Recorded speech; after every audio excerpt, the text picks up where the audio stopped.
Makanya dalam Al-Quran dijelaskan orang yang sukses itu siapa?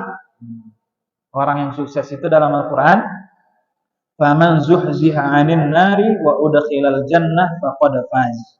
Orang yang sukses itu adalah orang yang diselamatkan dari siksa api neraka. Wa udkhilal jannah, dan dimasukkan ke dalam surga. Mereka lah orang sukses. Nah, kita pahami kata ulama, untuk masuk ke dalam surga butuh namanya sifat taat. Apa yang perlu kita taati? Perintah Allah. Nah, mustahil orang bisa masuk ke surga kalau tidak taat perintah Allah. Mustahil. Nah, kalau ditarik ilmu ini, orang yang sukses, siapa orang yang sukses? Orang yang hari-harinya bisa taat kepada Allah, ibadah. Dialah orang sukses.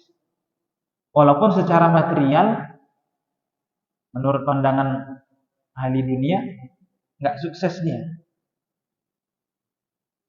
Tapi Allah yang katakan, siapa orang yang sukses itu? Orang yang hari-harinya bisa taat perintah Allah. Jadi kalau mengukur hari ini saya sukses atau tidak, ukurannya bukan material, untung rugi bukan. Tapi ukurannya apa? Hari ini kamu taat nggak kepada Allah? Itu ukuran kamu sukses hari ini. Kalau hari ini kamu lebih banyak maksiatnya, berarti kamu bangkrut, nggak sukses. Jadi ubah pola pikir kita ini, jangan hanya ukuran sukses itu material dunia. Kalau ukurannya sukses ini yang orang yang paling kaya, nah kata Allah, sudah Qarun lah yang paling sukses. Siapa namanya? Qarun. Bapak Ibu kan sering dengar itu kan? Kalau ada orang gali belakang rumahnya, tiba-tiba dapat harta, dia katakan itu harta apa? Harta? Orang bilang karun. Karena orang Indonesia lidahnya bukan orang Arab, maka yang Qarun dibilangnya karun. Nah. Sebenarnya harta Qarun itu yang dia luar biasa punya harta, sehingga Allah buktikan kesuksesan itu bukan pada harta semata. Harta itu bisa menjadi kita sukses kalau menambah kita dekat kepada Allah. Itu kunci. Tapi kalau kita bertambah harta jauh dari Allah, ibadah malah malas, itu bukan kesuksesan.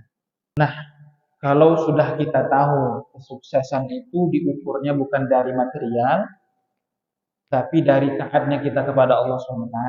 Sebenarnya kita kalau sudah taat harus senang hatinya, walaupun belum dapat apa?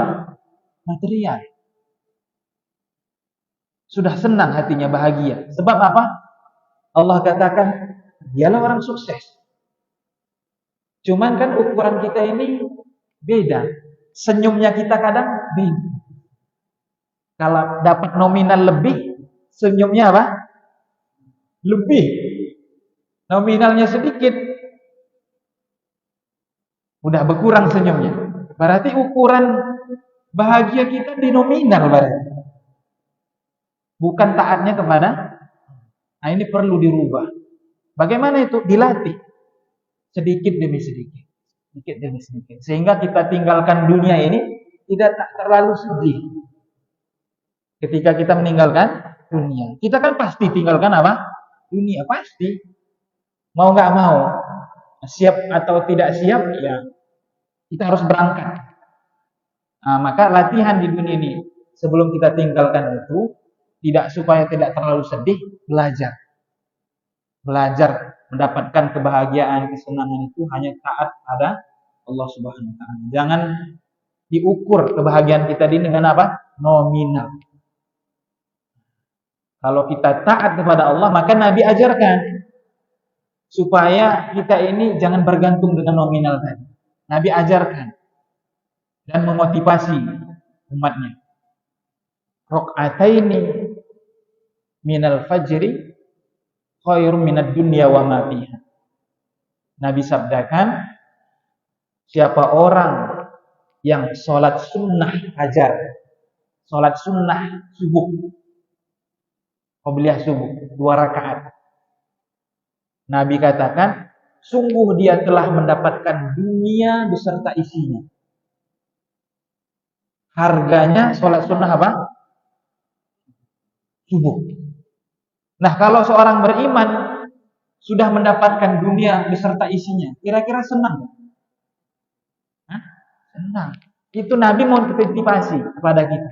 Kesenangan kamu itu jangan kamu gantungkan kepada dunia. Gantungkan kepada akhirat. Sehingga hati kamu nanti tenang. Tak tergores sekali. Kalau kehilangan harta, tak terlampau sedih. Datangnya harta juga tidak terlalu, ya cukuplah kajian kita, jangan panjang-panjang, nanti nggak ada yang masuk. Bapak Ibu yang dimulakan oleh Allah SWT, mudah-mudahan ibadah yang kita kerjakan diterima oleh Allah SWT, dan mudah-mudahan pengorbanan Bapak Ibu hadir di majelis ilmu ini mendatangkan barokah dan menjadikan anak keturunan kita itu menjadi anak yang soleh solihah. Amin ya rabbal